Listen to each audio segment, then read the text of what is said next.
Offshore wind energy is very important for a healthy energy mix in the EU.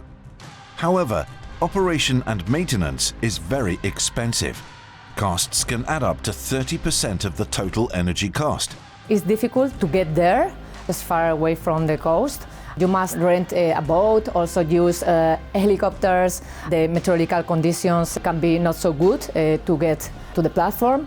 So that is why the costs are so high. Corrosion is the main cause of failures. The WaterEy-project was conceived to avoid these kind of failures. The purpose of the WaterEy-project is to develop a smart corrosion monitoring system to work unattended inside a wind turbine to get a continuous monitoring of the thickness loss of the steel structure due to corrosion. To do this, Delft Dynamics has developed a drone that can monitor corrosion.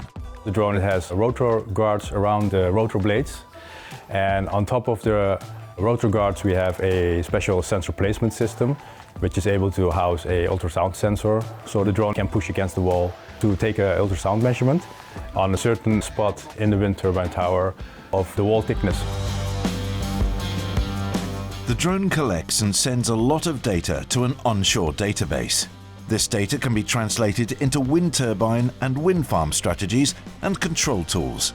Flanders Make was involved in doing more preparation related to diagnostics and prognostics, also doing the real calculation, taking the measurements from a database to see how the state is now and how will the state be in the future.